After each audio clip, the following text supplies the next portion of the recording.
Gracias por informarse con Delfino.cr. Ingrese a delfino.cr/inclinada, suscríbase para disfrutar de todos nuestros servicios con una cuenta Delfino Más. Delfino.cr. Hoy quiero decirlo con todas las palabras: ¡páguele a la caja! ¡Pague la deuda con la caja! He oído argumentos de todo tipo, pero pocos argumentos tan estúpidos, tan ridículos. Para mí es más rico comer arroz y frijoles en paz que venderle el alma a Satanás. Debería tomar un vasito de agua antes de hablar para que pueda coordinar la lengua con el cerebro. Pero aquí o todos rabones o todos culones, pero no unos ñatos y otros narizones. Se toman un vaso de me vale madre. Creo que me extrañaban, ¿verdad? Coca-Cola sin azúcar presenta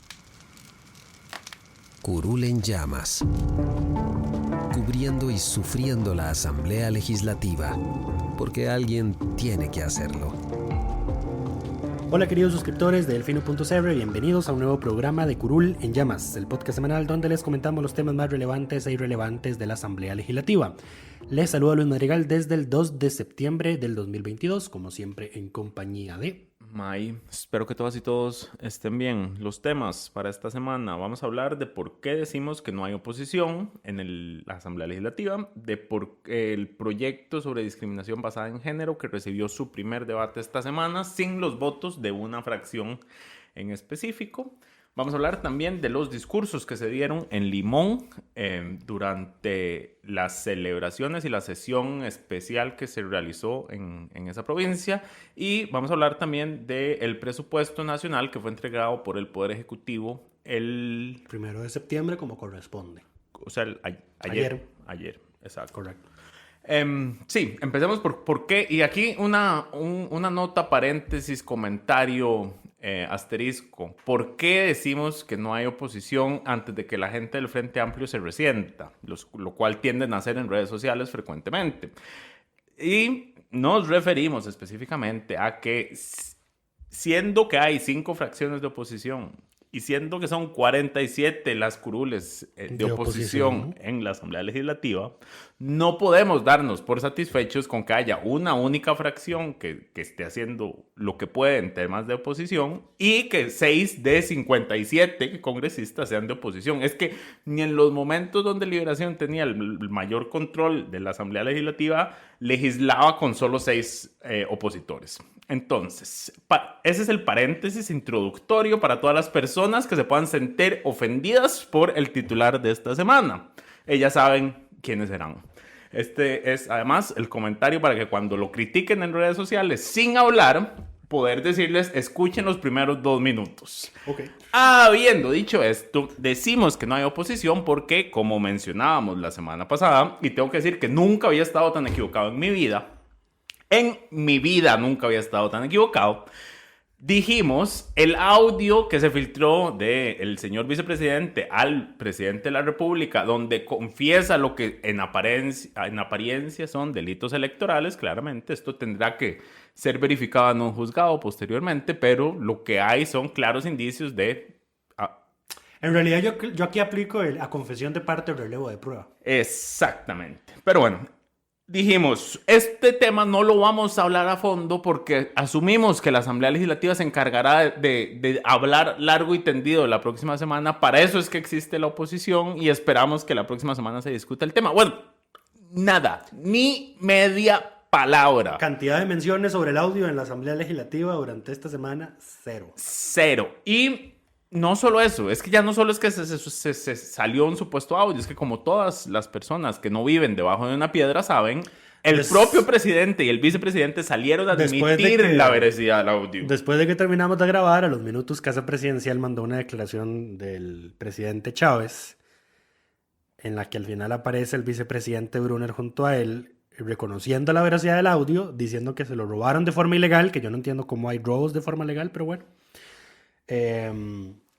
Y a pesar del supuesto robo, no va a haber denuncia. No va a haber denuncia. Lo cual apunta a que esto es una filtración y que probablemente saben quién lo filtró. Y seguro ya lo despidieron, como en Casa Presidencial están haciendo... Depende, porque si no sabemos qué más puede tener esta persona que no quieran que filtre.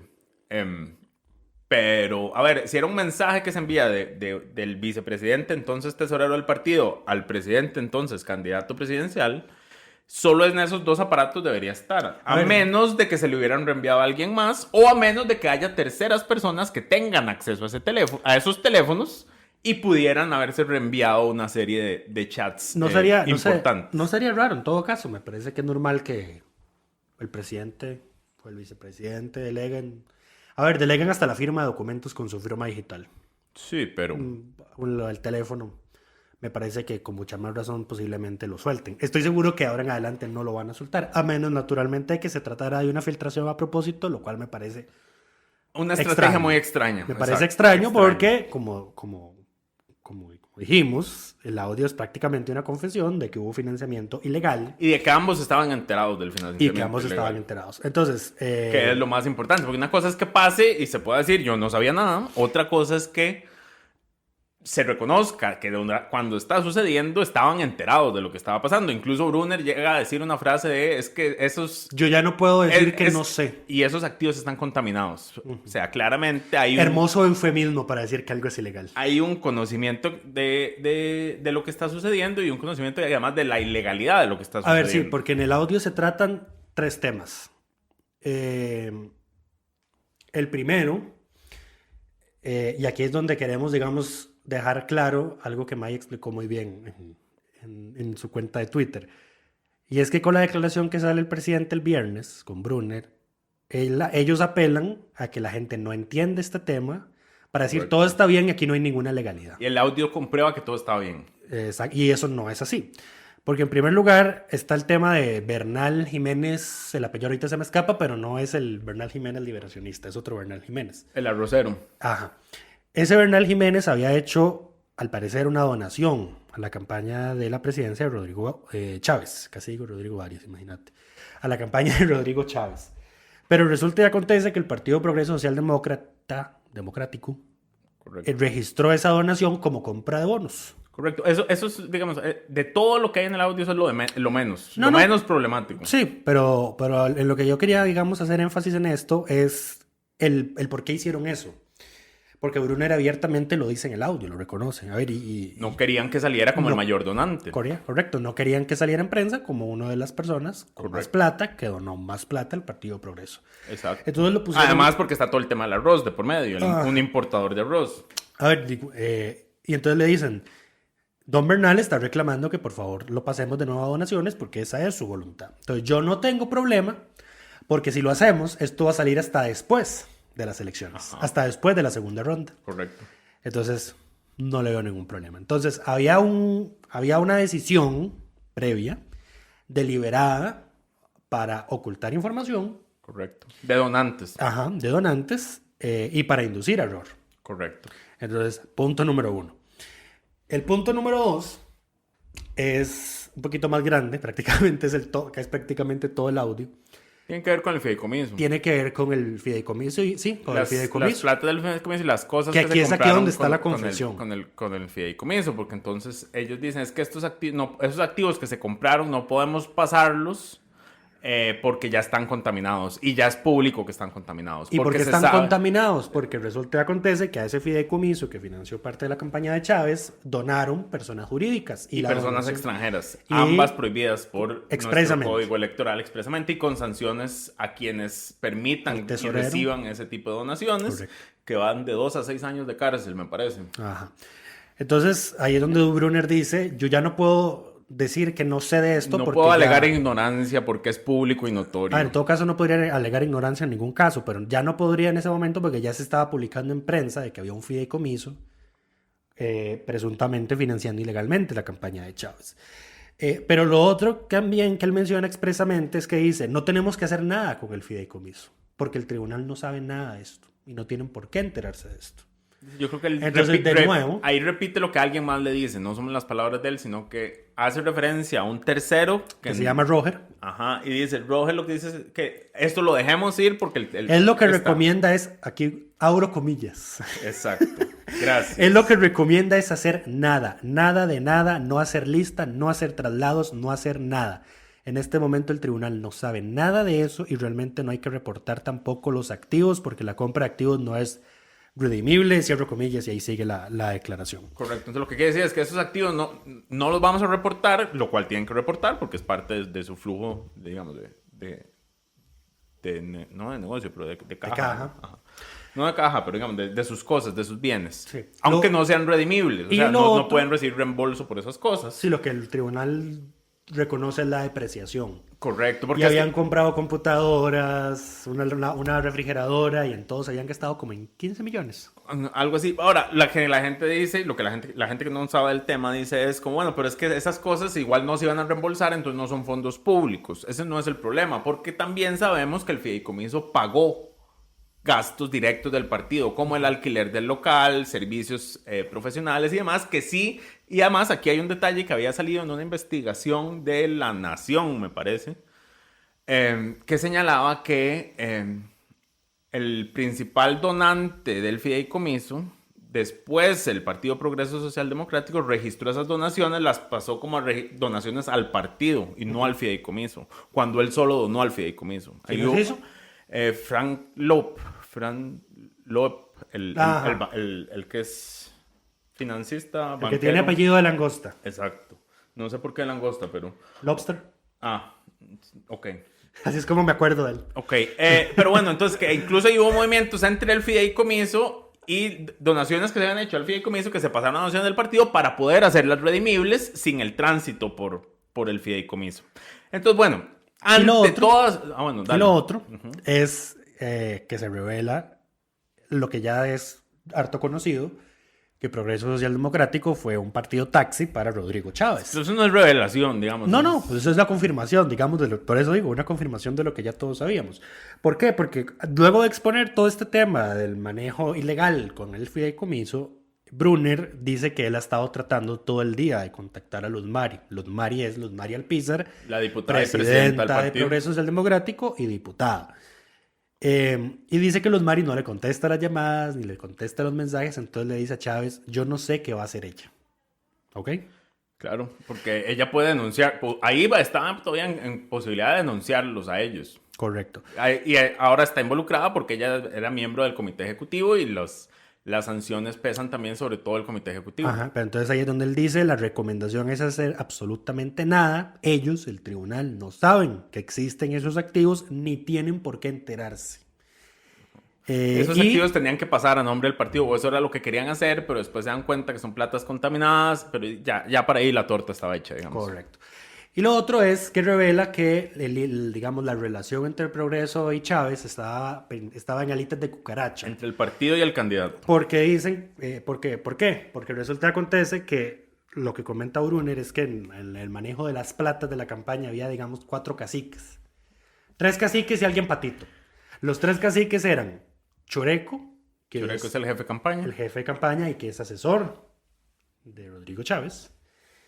Jocelyn, que es La ministra de Salud. Jocelyn Chacón, la ministra de Salud. La jefa de campaña en ese momento. Ajá. Y Calixto, que ese es Calixto, Calixto Chávez, el El asesor ad honorem, el gran amigo del presidente, el cual no trabaja para que no haya conflicto de intereses, pero lo pasa dando consejo. Ajá. Y el cuarto, que es el patito, es el partido. ¿Por qué el partido es el patito? Porque el partido empieza a quejarse de que Jocelyn, la ministra o la ahora ministra de Salud, pide y pide asistentes y pide asistentes y pide asistentes. Y que la Marina Uribe, la segunda vicepresidenta, pide gente y pide gente. Y que cuando el partido pide algo le dicen que no. Entonces resulta que acontece que el partido metió a su comité ejecutivo nacional en planilla, con un salario de 450,000 colones. Para que le quedaran tranquilitos. Y lo que Brunner dice es, esto no hay que pelearlo porque son 2 millones y algo de pesos al mes.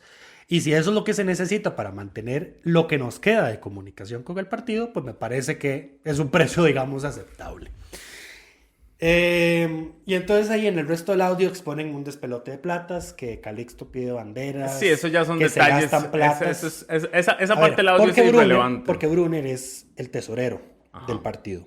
Todo Pero tiene que entonces pasar lo por que él. Brunner le está diciendo a Chávez, vea, yo aunque soy el tesorero, no soy el que hace las contrataciones, no tengo control de no nada. tengo control, porque ellos piden y yo nada más, ellos me dicen autorice Exacto. y yo autorizo. Él básicamente Yo era a un testaferro. Calixto no le puedo decir que no, porque ahí es el que consigue más plata. A Jocelyn no le puedo decir que no porque va y se queja con usted y entonces empieza a decirle, si usted no me da esto, va a pasar esto y esto y esto, entonces usted me va a decir que se los dé porque si no va a pasar esto y esto. Yo nada más le ahorro el trámite a usted. Exacto, yo le ahorro la conversación, digamos que incómoda. Choreco, al parecer fue como que a último momento se voló. Esas son las segunda ronda. Claro, Brunner. ya estábamos en segunda ronda. Y empieza a gastar plata sin tener el visto bueno previo de Brunner. Y el partido que cometiera su comité ejecutivo nacional en planilla parece que se conformó. Pero ese es el contenido del audio. A ver, lo grave de aquí de todo, y recapitulando, es el tema del fideicomiso, el tema de que Brunner sabía que esa plata era ilegal, de que ahí había financiamiento ilegal en la campaña, de que Brunner se lo informó al presidente, entonces por ende los dos lo sabían. A pesar de que han dicho que no y que todo estaba bien. Entonces ahí es donde, digamos, donde se cae la mentira. Uno esperaría que con una revelación de este tipo, la Asamblea Legislativa del mismo lunes hubiera escupido fuego.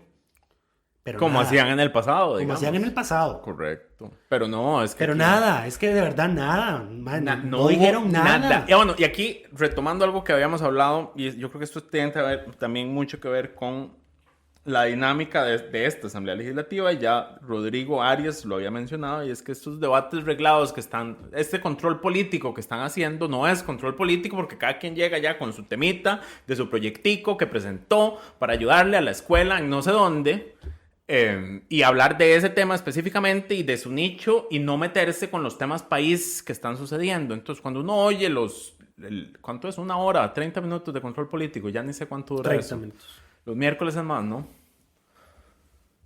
Bueno, cuando uno oye esas intervenciones, están hablando solos, digamos, están hablándose para escucharse a sí mismos, porque ni siquiera entre ellos se escuchan, no dicen mayor cosa de los temas país, nada más están hablando de sus nichos y de sus pequeños problemas, y dejando de lado todas estas cosas. Entonces ahí es donde uno dice que no existe la oposición. Sí, porque vamos a ver, que la comisión investigadora, a ver, número 1, cuando se presentó al inicio del periodo constitucional, se rechazó en el plenario y se le fueron encima al Frente Amplio diciendo, es que ustedes lo que quieren es show y que no sé qué, y entonces por eso rechazaron la moción. Veámoslo en ingreso y gasto. Lo mandaron a ingreso y gasto y no han hecho ni una sola audiencia, no han pedido nada, nada. El expediente no se ha movido. Recordemos cuál es la diferencia. Una subcomisión de ingreso y gasto, un expediente de ingreso y gasto, no tiene audiencias públicas. A pesar de que deberían serlo. Y sus informes no tienen la obligación de ser votados, como si tienen los informes de comisión especial. Correcto. Entonces, es básicamente enviar un tema al congelador. Esa es la realidad. Como cuando se devuelve un proyecto a comisión sin plazo. Correcto. Es exactamente lo mismo. Eso se llama la sepultura de lujo. No, pero eso era antes, porque ahora cuando se devuelve también tiene que tener la guillotina, ¿la aplica o no? Esto ya lo habíamos discutido. Creo que nunca lo deliberamos. No puede estar eternamente en comisión porque para eso existe la guillotina legislativa. A ver, igual pueden tenerlo eternamente porque le meten posposiciones, que es lo que está pasando con la ley de probidad en jurídicos, por ejemplo. Pero bueno. Y ahora, lo de la comisión, digamos, resurge después de que se filtra el informe del Tribunal Supremo de Elecciones a la Fiscalía. Correcto. Revelando un esquema oscuro de financiamiento en la campaña. Palabras del informe. Palabras del informe. Ajá, correcto. Es hasta ahí donde se dice, tenemos que volver a insistir con la comisión, y es por eso que ahí es donde Eliezer Feinsack dice, a raíz de estas nuevas revelaciones, ahora sí estamos de acuerdo con una comisión especial, y por eso fue que, por eso y otro motivo, por lo del hidrógeno verde, Eliezer fue el diputado la semana pasada. Correcto. Pero el tema de esta comisión no se movió esta semana. Esta semana no pasa nada. Yo creo que la gira limón también se los comió. No. A ver, yo creo que es inexcusable, May. Es inexcusable, pero la gira limón se los comió. No querían armar un pleito cuando no están en el búnker, sino que están allá afuera expuestos. Son unos pendejos. Bueno, palabras tuyas, no mías. No, ni siquiera son palabras mías. Resulta y acontece que el 29 de agosto, en el diario El País de España, se dan a conocer los resultados de la encuesta del CIEP sobre la popularidad del gobierno. Una nota de Álvaro Murillo. Ajá, que es corresponsal del País en Costa Rica. Y Álvaro tiene declaraciones de 2 diputados que pidieron no ser identificados. Digamos que es ahí donde nos termina de entender por qué esta semana no dijeron nada. Uh-huh. ¿Por qué no hicieron nada? No hicieron mención absolutamente de nada. Ni siquiera impulsaron para que se viera la moción de comisión esta semana. La primera, porque dice que es una diputada, dice, en las calles llevamos las de perder, tenemos que ser cautos. Ok. Y el otro, que tampoco quiso ser identificado, dice, él, Chávez, quiere confrontar porque en eso es bueno y le da resultados a corto plazo. Nosotros no queremos entrar en esa polarización, pero tampoco queremos quedar como pendejos, entre paréntesis, cobardes. Y yo creo que eso es prácticamente lo que quedó. A confesión de parte, relevo a prueba. Eso es prácticamente lo que quedó reflejado esta semana. Porque, a ver, ya está el Liberal Progresista, ya está el Frente Amplio, Liberación dijo que también. La única que dijo que está en contra de una moción específicamente para la campaña de Chávez es Pilar Cisneros, la vocera del oficialismo, porque ella dice que la comisión debe ser para todos. Pero a ver, aquí, de nuevo, sacando las matemáticas de Maya, hay 47 diputados de oposición. Correcto. Si esto fuera el PAC, la comisión, yo creo que hubiesen convocado una sesión extraordinaria de emergencia el fin de semana. Sesión el mismo sábado a las 9 de la mañana para votar esa moción y se crea la comisión. Pero nada. No dijeron nada, nadie dijo nada, ni en control político, ni por el desorden, ni por las alusiones, nada. Absolutamente nada. Silencio sepulcral. Entonces, yo creo que si no hicieron nada con una revelación de este calibre, yo les voy a dar cierto margen. No va a pasar nada. Voy a darles futuro, cierto margen y esperaría que la próxima semana no estar tan equivocado y que la próxima semana ya le den trámite a esta comisión. Ahora, por supuesto que la comisión va a tener sus bemoles porque sabemos que las comisiones legislativas son parte de un show político en su mayoría. Va a ser interesante cómo lo manejan. Lo que yo sí creo, y aquí son los temas de fondo, es que esta comisión, más allá del tema específico de fusilar a la campaña de Chávez, investigar lo que se hizo, porque para eso ya está la fiscalía y el tribunal en eso, es que se propongan las reformas electorales que se requieren en los temas de financiamientos políticos. Porque al final esto es un tema de portillos. El audio revela puros portillos. Este es un tema de portillos. Pongamos este MAE para comprar bonos y no de donaciones. Correcto. Porque si lo pasamos, se hace público hasta después de las elecciones. Correcto. Más allá de investigar, porque sabemos que investigando no son los mejores encuestamoras, deberían salir de aquí las propuestas para las reformas en temas electorales que nos ayuden. A ver, cada vez que vienen los observadores en una elección, nos dicen, su sistema funciona muy bien, hay muchas cosas que funcionan muy bien, es uno de los mejores del mundo, pero siempre tienen el asterisco del financiamiento de partidos políticos. Eso tienen que resolverlo. El tribunal lo ha dicho también en N ocasiones y se le ha dado largas. Ya el tribunal se hartó de presentar proyectos de ley sobre eso. Sí, de hacer propuestas. La última vez que fueron a la asamblea, hablaron de esto, yo creo que mencionaron como 3. Y los números de expediente eran como 15,000 y algo, para que se den cuenta. Ya vamos por el 22,000. 23. Imagínate. 22 o 23, ya no recuerdo en realidad. Imagínate. O sea, han pasado más de 7,000 expedientes por ahí. Y nada. Lo cual no son tantos años, pero... pero no se mueve. Pasemos al siguiente tema. Vamos a hablar del proyecto de discriminación basada en género. Que es un tema pendiente desde 1943, si Lucho... Correcto. 48, perdón. O sea, básicamente desde que se funda la Segunda República. Correcto. ¿Por qué? Porque resulta y acontece... Dale. A ver, para los que no lo saben, el Código de Trabajo es previo a la promulgación de la Constitución del 49. El Código de Trabajo es del 43. Ahí está el 43. La Constitución es del 49. Resulta y acontece que la Junta Fundadora de la Segunda República, el Código de Trabajo vigente desde entonces, tiene una obligación a los patronos en el artículo 69 de que los patronos tienen que enviar información semestral al Ministerio de Trabajo y Seguridad Social sobre su planilla, quiénes son sus trabajadores, cuánto salario les está pagando, si son hombre o mujer, qué puesto desempeñan, etcétera, etcétera. La Junta Fundadora de la Segunda República suspendió específicamente esa norma, esa obligación, mediante la Ley 212 del 8 de octubre de 1948, supuestamente a la espera de que se promulgara un nuevo Código de Trabajo. Se suspendió esa obligación de enviar la información desde entonces y ahora lo que se presenta es este proyecto lo presentó, es idea de la ex ministra de la Condición de la Mujer y presidenta del INAMU, doña Patricia Mora, que lo acogió la Comisión de la Mujer del periodo pasado, para reinstaurar esa obligación de entrega de información y para señalar sanciones a los patronos que ejerzan discriminación salarial basada en género. Correcto. Entiéndase que puestos iguales con salarios obligaciones distintos. iguales, salarios distintos. Correcto. Y aquí no es un tema de que específicamente a la mujer. O sea, dice, a la mujer le pagan más y al hombre le pagan menos por hacer el mismo trabajo, mismas cualificaciones y toda la cosa, aplica igual la ley. Entonces se reinicia esa obligación, se hacen ahí unas correcciones para establecer que, digamos, no son todos los patronos, sino los patronos que el Ministerio de Trabajo, mediante resolución fundamentada, justificada, defina, que puede hacerlo por sectores, por Grandes sectores, por grandes, por tamaños de empresas, por puestos desempeñados, por áreas geográficas, por N cantidad de criterios que quieran establecer.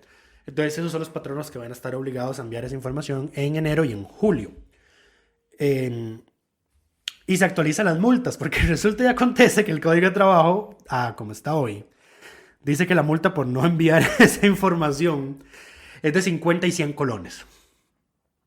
Muy importante. Ok, entonces se actualiza la redacción para que se multe con de 1 a 3 salarios base, para que si la información es falsa o adulterada, se sancione con el delito de falsificación de documentos privados que establece el Código Penal, y que si la información revela que se está cometiendo discriminación salarial en razón de género, se aplique una multa de 8 a 11 salarios base y que se tenga que pagar la diferencia a los trabajadores afectados. Entonces, todos votaron este proyecto a favor, excepto los 4 diputados del Partido Liberal Progresista que estaban presentes en ese momento, a saber, don Jorge Dengo, don Gilberto Campos, doña Katia Cambronero y don Luis Diego Vargas. Ninguno hizo uso de la palabra para justificar porque estaban en contra. No sabemos cuáles son sus posiciones. Esperaría que para segundo debate lleguen a argumentar. Me imagino que sí, porque creo que va a pasar lo mismo que con el convenio de Brunei Darussalam, que lo votaron en contra en primer debate. No se les por hizo qué. un mosquero, llegaron a la segunda de razones y se terminó rechazando el proyecto. Correcto. Igual yo creo que este no tiene mayor... Me imagino que puede ir por el lado de que esa información de las empresas... y que no hay garantía de que el Estado va a cuidarla como corresponde. Probablemente, no sé. Podrán argumentar que la información del género de las personas es confidencial. No es... El género de sus trabajadores. Bueno, no vamos a entrar en esos detalles. Estamos muy polémicos hoy. No tengo el dato, en realidad, no sabría decirte. Bueno, el segundo debate Sí, quedó para como... la próxima semana. Entonces vamos a ver cuáles son los argumentos que saque el Partido Liberal Progresista. Claramente llovió en redes por este tema. No fue la mejor semana para el Liberal Progresista, porque aquí hagamos la transición al siguiente tema. En los discursos de Limón, a ver, hubo 2 discursos significativos. Uno positivo y uno negativo. Lo demás fue papaya.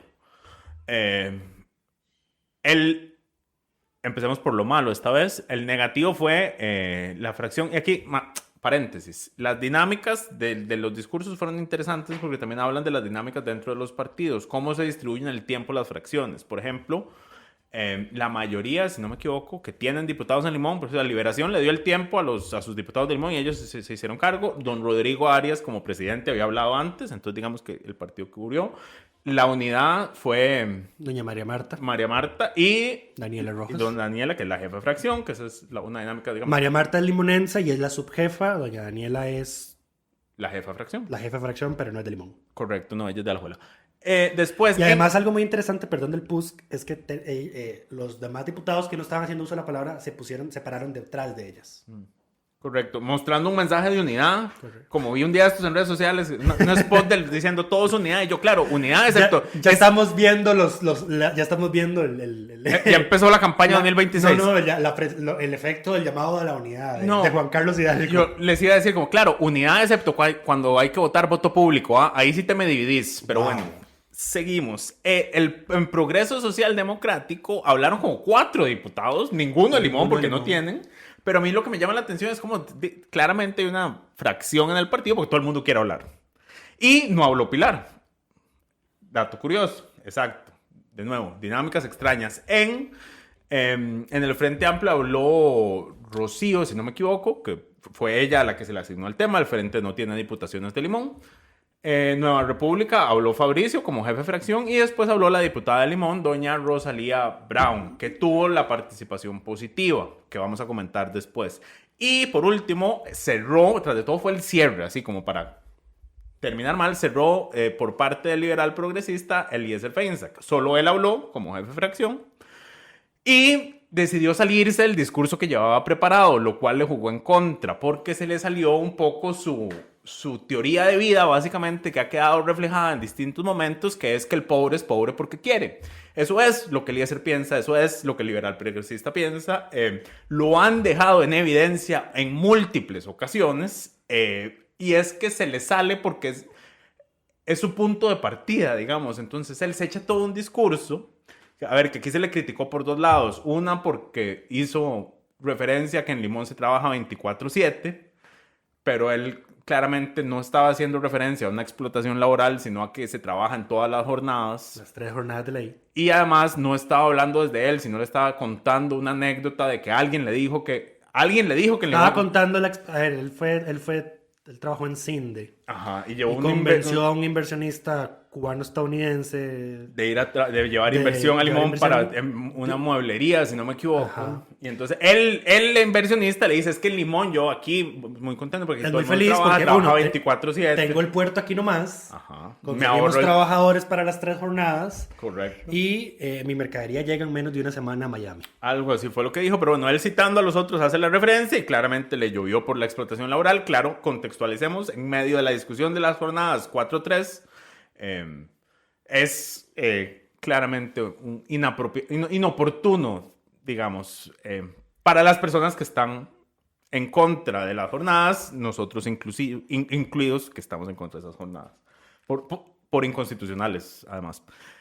Pero después se deja decir que es que Limón lo que tienen que hacer es hacerse cargo ellos mismos de sus problemas y dejar de esperar que Papi Estado les resuelva todo, básicamente. Sí, porque dice, si el Estado les ha fallado durante todo este tiempo, ¿por qué creen que ahora va a ser diferente? Exacto, y ahí es a donde digo nuevamente, el pobre es pobre porque quiere, no porque ha sido sistemáticamente explotado y abandonado por un Estado. Sí, porque él dice, sí, el Estado tiene que darles buena educación, acceso a agua potable. Que no les da. Exacto. Y además entonces, no les da y es culpa de ellos porque no han hecho nada. Que, digamos, ahí está, digamos, el problema medular de ese discurso de don Eliezer. Es que es muy difícil, me parece, para una provincia que no tiene acceso a agua potable, a pesar de ser la provincia con la mayor cantidad de fuentes hídricas del país,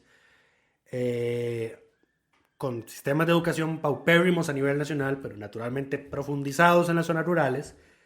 Por ende, y su población está sistemáticamente abandonada. Sí, pues no, pero el tema que quería, la terminología que tiene, es que no está preparada, digamos, académicamente. Además, para las demandas del mercado. Entonces, tenemos gente sin educación académica, digamos, grados académicos, no por culpa de ellos, sino por culpa del Estado. No va a conseguir puestos de trabajo de los que se encuentran en la gran área metropolitana, porque son puestos que te demandan inglés, porque son puestos que te demandan saber de computación, etc. Que son cosas que no se le están dando al Limón. No solo eso, además cuando se abren... Entonces, cosas como la carrera de Marina Civil termina siendo una estafa por parte de la Universidad de Costa Rica a la población limonense. Correcto. Entonces, ¿qué es lo que ocurre con todo esto? Prácticamente relegamos a su población al trabajo de campo. A ver, que no estamos diciendo que sea malo.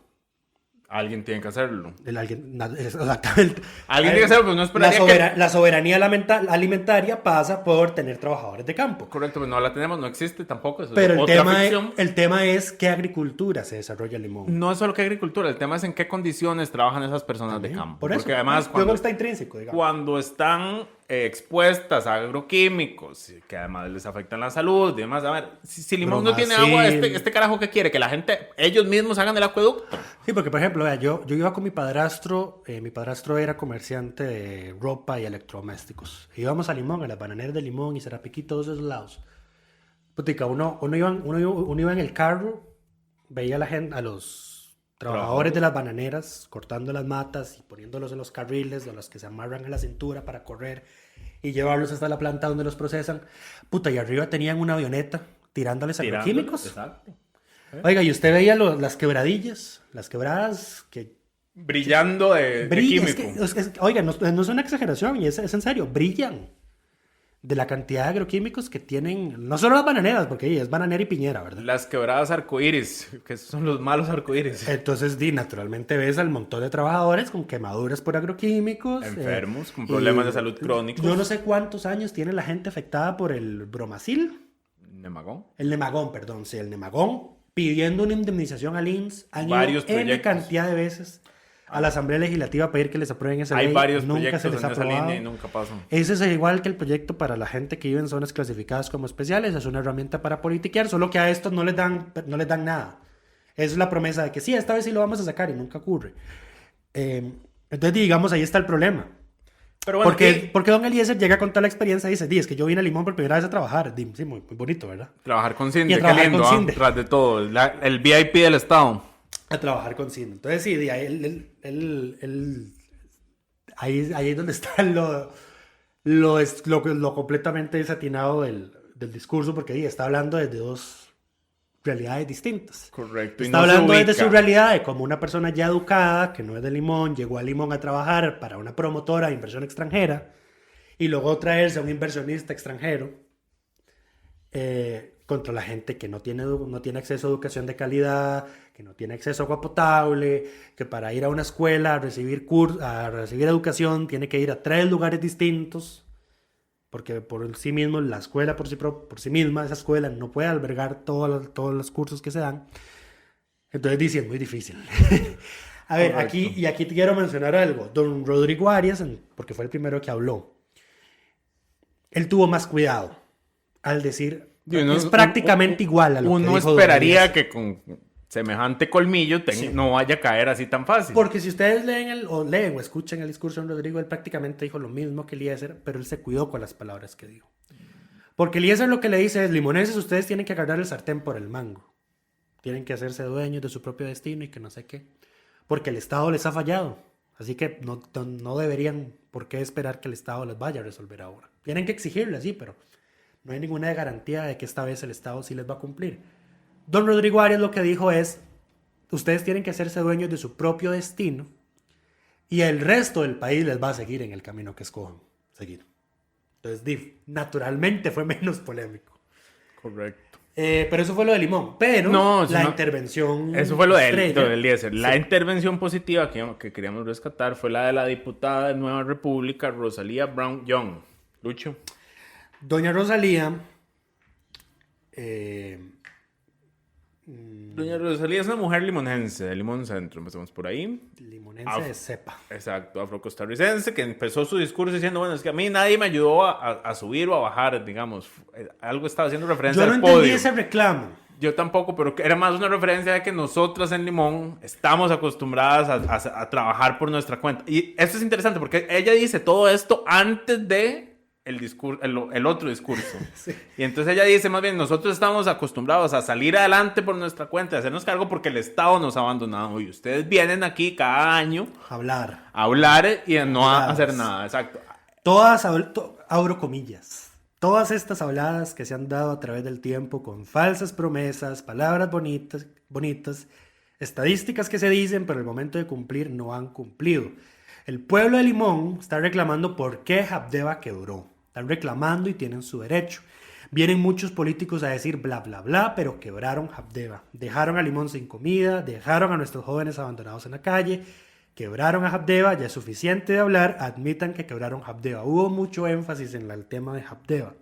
Pero nadie está rindiendo cuentas de por qué quebraron a Habdeba y por qué contrataron a APM Terminal sabiendo que cuesta 3 veces más de lo que costaba Habdeba.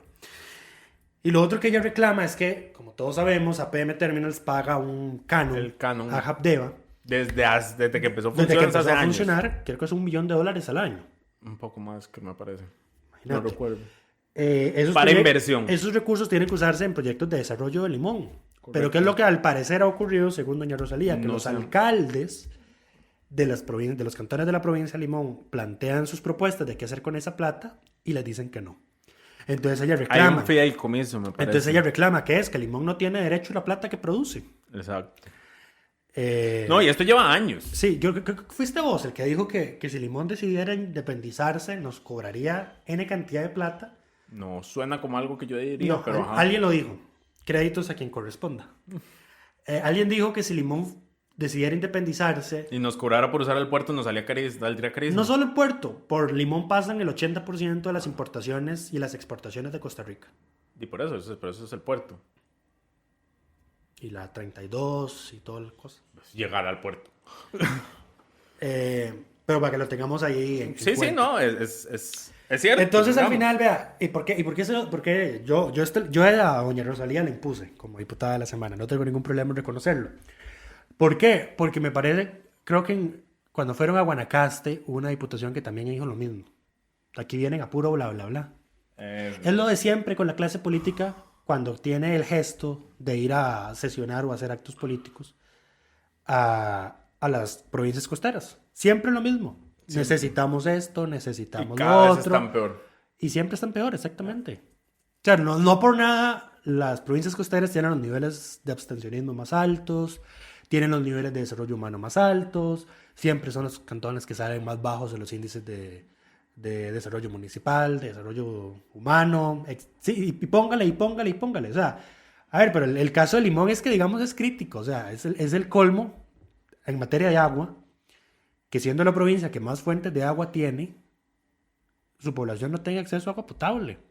Y aquí entonces rescata algo que dijo el presidente. No algo que dijo de lo que tenga razón, sino algo que, digamos, reveló. No es que ni siquiera no haya plata para desarrollar un acueducto como el que tenemos en San José, en Limón. La plata está. Son $1.200 millones que están ahí guardados en AIA, supuestamente. Lo que resulta y acontece es que no hay proyectos para desarrollar acueductos en la provincia de Limón. Uh-huh. No hay voluntad. Eso es lo que no hay. No hay voluntad política de sacar estas cosas. Putica, todas esas cosas hay que tomarlas en cuenta cuando uno vaya a politiquear, ¿verdad? En el momento en que vos metes a la IA y creas acueductos, tenés que reconocer el impacto de toda la contaminación de agroquímicos de las bananeras. Y tenés que visibilizar eso y decir, claro. Hay un montón de agua, sí, pero toda está contaminada. Porque no hay acueductos. ¿De dónde saca la gente? De agua de los pozos que tienen que hacerse detrás de su casa. Exacto. En fin, por eso Lucho impuso a doña Rosalía. No, yo lo apoyé, yo lo secundé. Yo no soy como Lucho que me deja solo cuando soy yo. No. Yo dije que estaba de acuerdo. Doña Rosalía Brown como diputada de la semana. Para finalizar por esta semana, vamos a hablar del presupuesto. Como ustedes recordarán, todos los años. El 1 de septiembre. El primer episodio de septiembre, recordamos que el 1 de septiembre es la fecha límite que tiene el Poder Ejecutivo para presentar su proyecto de presupuesto nacional. Esto fue el jueves, no había sesión de plenario, pero igual llegaron el presidente de la Asamblea, la presidenta de la Comisión de Asuntos Hacendarios, hubo conferencia de prensa, llegó don Nogue Acosta. De hecho, por eso no grabamos podcast el jueves, porque ese día se presentaba presupuesto y quedaba muy complicado. Correcto, y presentó el presupuesto. Ahora, este va a estar en discusión primero en una subcomisión de hacendarios y luego en hacendarios. Pero, ¿cuáles son los temas más importantes de la presentación inicial? Porque esto siempre es un tema complejo. Bueno, ¿cuánto crece? Crece un 6,5% respecto al presupuesto inicial del 2022. ¿Cuánto es el crecimiento máximo de la regla fiscal? Espérese un momento. Aquí vamos por partes. No, es que para eso te daba paso para hablar del tema de la regla fiscal, porque supuestamente sí cumple. Vamos por partes. El primero es ese 6,5%. Recordemos que el nivel de inflación que tenemos es un decrecimiento efectivo, ya de un 4%, me parece, porque estamos en alrededor de 10 y vamos a cerrar alrededor del 10. Yo creo que ya habíamos pasado el 11, pero bueno. Ok, entonces el presupuesto en términos reales adquisitivos decrece. Y va a seguir decreciendo. Aquí voy a poner un asterisco al que voy a regresar después, pero bueno, decrece. Después, el tope de regla fiscal, que recordemos se calcula con los 4 años anteriores de crecimiento del PIB, promediado del PIB, y se le aplica un porcentaje dependiendo del nivel de deuda en que estemos. Estamos en 68% de deuda, eso es el escenario cuarto de la regla fiscal, lo que implica que nada más puede crecer un 60% del promedio. 65%. Eso, del promedio de los últimos 4 años. Y el promedio de los últimos 4 años es 2.56. 2.56. Esto en algún momento va a mejorar porque el... No, a ver, perdón. El promedio de crecimiento no es 2.56. Lo que puede crecer luego de aplicar la fórmula. El límite por el endeudamiento es 2.56. A ver, el 65% del promedio de crecimiento es 2.56, que ese es el límite de la regla fiscal. Correcto. Aquí hay que hacer otro paréntesis, y es que la regla fiscal, recordarán ustedes, no aplica a todas las instituciones. Hay cosas que están en el presupuesto que están fuera de la regla fiscal. Entonces, eso hay que sacarlo a la hora de hacer el cálculo de cumplimiento de la regla fiscal. De hecho, por eso, don Nogui Acosta, cuando hizo la exposición, dividió los gastos que están en regla fiscal y los que no están en regla. Correcto, porque además este año Se aprobaron varias leyes. se aprobaron nuevas. Entonces, el presupuesto del año anterior tenía cosas que tenían regla fiscal que ya este año no están en regla fiscal. Entonces, hay que hacer la resta para calcular. Fonafifo y todo lo del FODESAF Todo lo a del FODESAF. raíz de la aprobación de la ley de atracción de zonas francas fuera de la gran área metropolitana.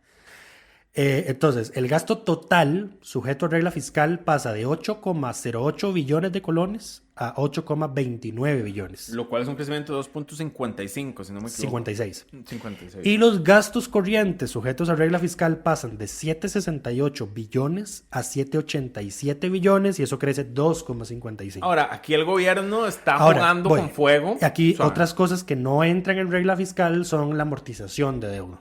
Sí, lo cual aumenta es uno de los rubros que más crece. Ahora, aquí es importante señalar, el gobierno está jugando con fuego porque se está comiendo todo su margen de acción posterior. Cualquier cosa que tenga que meter ya está en el tope de la regla fiscal. Cualquier cosa que meta que esté dentro de la regla fiscal tendrá que sacar algo para poder hacer esa inclusión. Antes se dejaba un margen por lo menos de un 0,1, algún margen de acción para cualquier eventualidad. Aquí el gobierno está decidiendo quedarse sin ese margen de entrada. De hecho, si se quita el efecto, el aumento por servicio de la deuda y la revalorización de pensiones, el presupuesto del 2023 crecería solo 0,01% del 6,5%. Bien. Ahora, otro detalle, Financiamiento. el asterisco al que iba a regresar, el tema de la inflación. Siendo que los salarios del sector público están congelados. Y lo van a seguir estando. Y van a seguir, excepto el de los ministros, que le mete un golpe de varios millones al presupuesto, pero ¿Vieras qué lindo es despreciable. Asterisco, ¿vieras qué lindo es leer en la exposición de motivos todo lo que tuvieron que sacrificar de gastos o de inversiones? Para meter los salarios de los ministros. Sí, a pesar de que el Y las presidente ministras. había dicho que eso se iba a cubrir con despido de asesores. Qué conveniente. Correcto. Pero bueno, entonces, las remuneraciones son como una cuarta parte del presupuesto, básicamente. Esa cuarta parte la inflación no le afecta, no le toca, no crece. Entonces, a esa parte no le afecta la inflación. La mitad, casi el 47% del presupuesto es pago de deuda. A esa parte tampoco está directamente afectada por la inflación. Eso se va a ver en las negociaciones que se hagan a futuro. Y luego están las transferencias corrientes y de capital, que es un cuarto del presupuesto. Ese es el otro 25%. cuarto del presupuesto que no todo está afectado por la inflación, porque, por ejemplo, el grueso, la partida más grande de esto, que es la educación y el FES, no tiene un crecimiento de acuerdo a la inflación. Entonces, el tema de que la inflación le significa inmediatamente un recorte real no es necesariamente cierto, porque no todos los gastos del presupuesto están creciendo de acuerdo a la inflación. Entonces, eso es un poco más complejo y es más relativo, digamos. No necesariamente es matemática de, ok, la inflación es un 10%, el presupuesto no crece un 10%, decrece inmediatamente. Porque no todos los gastos que está haciendo el Ejecutivo están directamente afectados por la inflación, solo algunos. Alimentos y bebidas, pago de servicios. Sí, las otras cosas, pero el grueso no está ahí.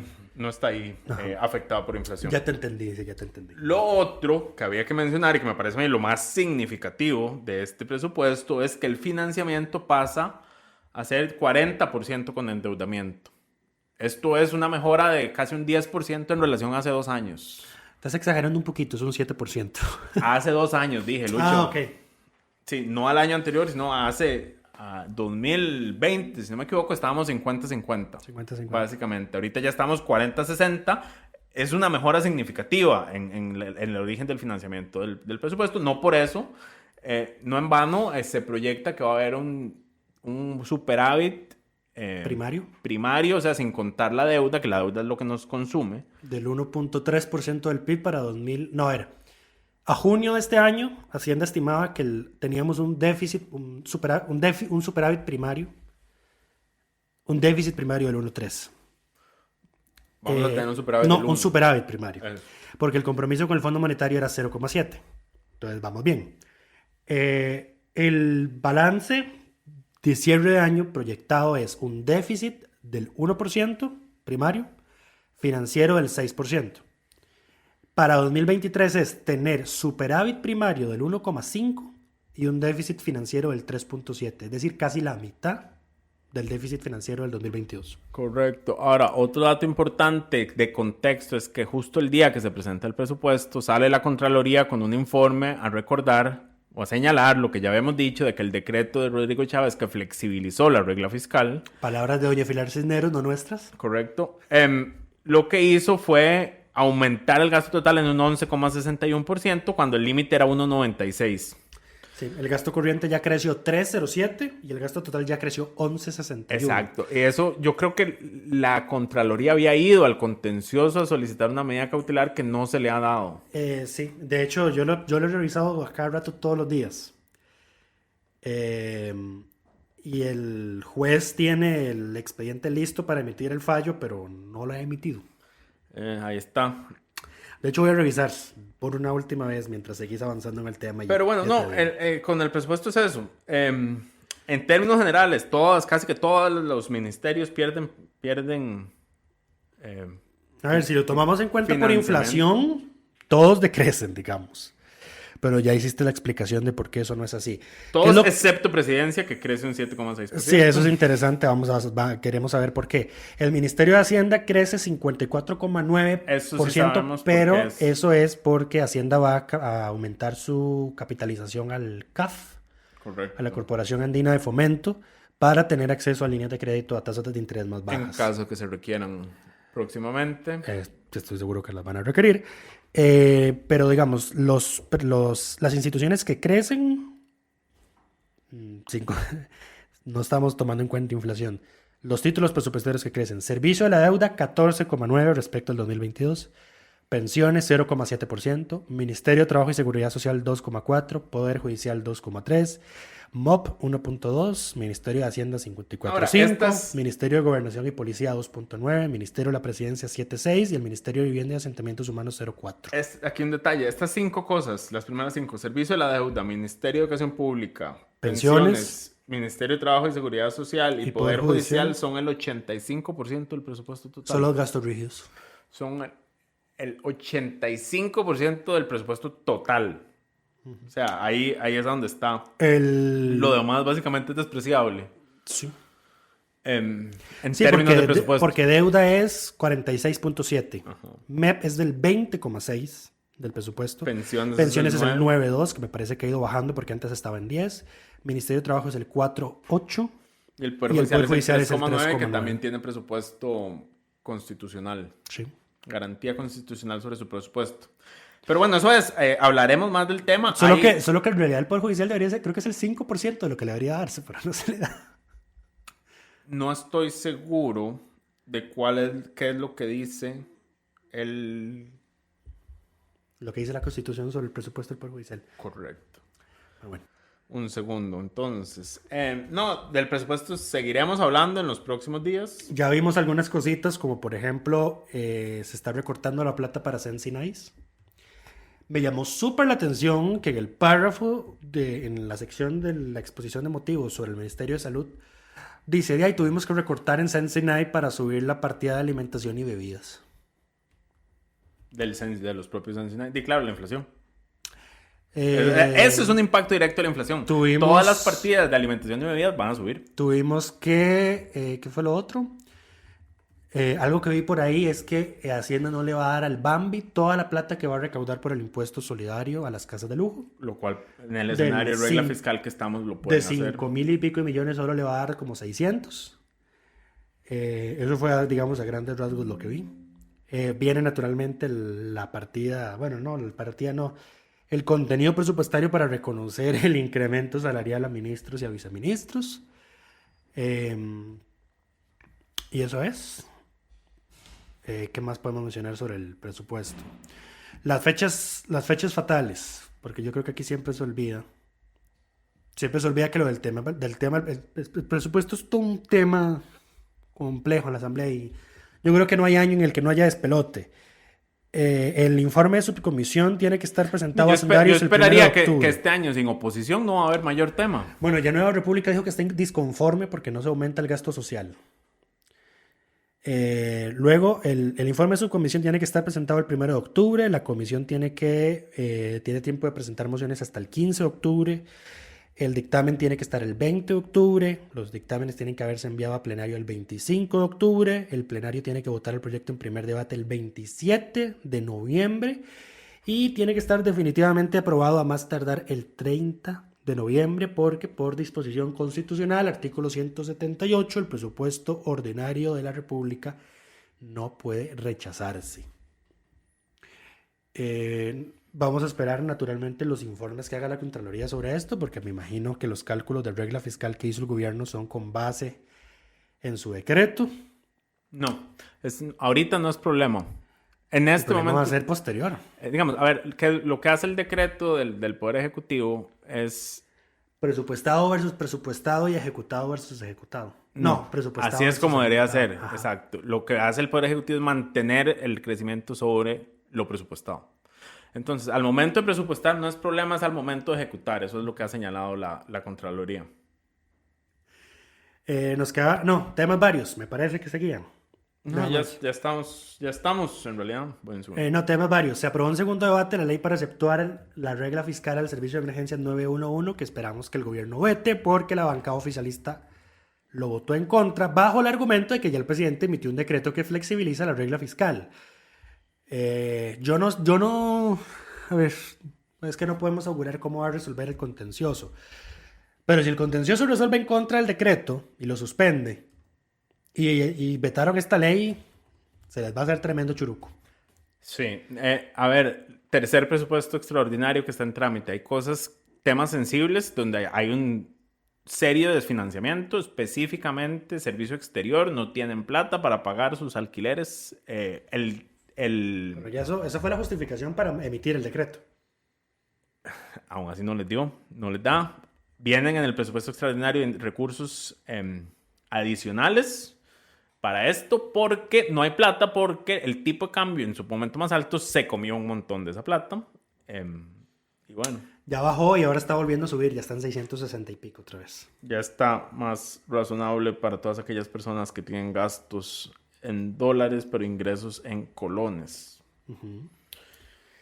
Entonces, ese tema de la regla fiscal, posiblemente se vote. Y lo otro brevemente es que se aprobó en primer debate un proyecto para prorrogar las concesiones de los locales del Depósito Libre Comercial de Golfito para aquellos que estén al día con sus obligaciones con Judesur, y quienes no van a tener que desalojar el local en un término de 60 días luego de que luego de que este proyecto se convierta en ley de la República. Y este proyecto se modificó a última hora para incluir ahí, digamos, una cláusula, un transitorio que dice que si Judesur vuelve a incumplir con el saque a concurso de las concesiones, los funcionarios van a ser responsables penales, administrativos y civiles, para que no vuelva a tener que hacerse una prórroga automática.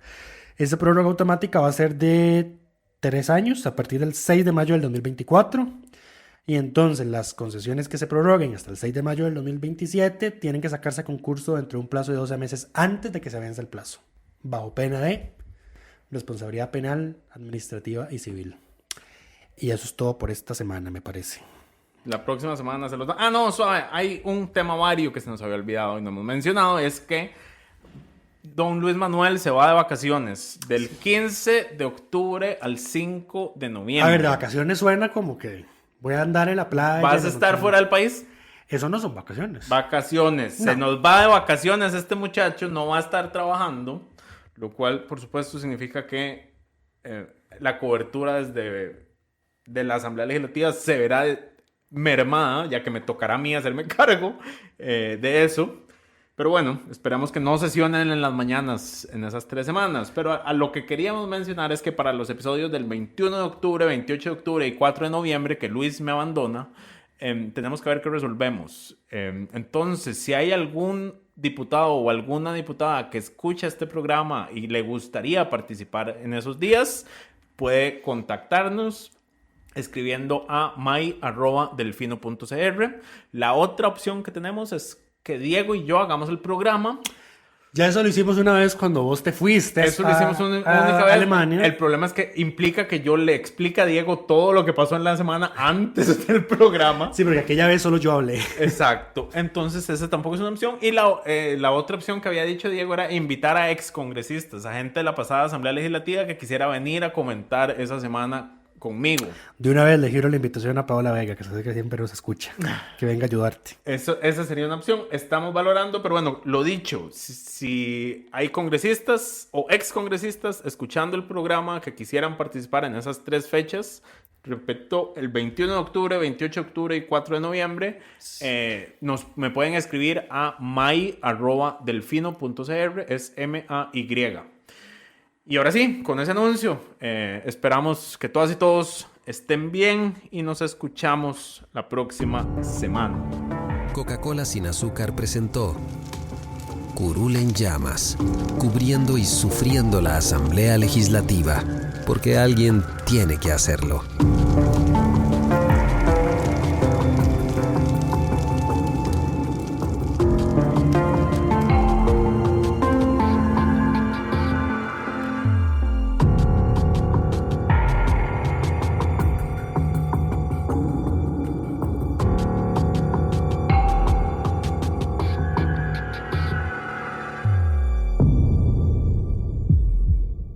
Gracias por informarse con delfino.cr. Ingrese a delfino.cr/inclinada, suscríbase para disfrutar de todos nuestros servicios con una cuenta Delfino Más.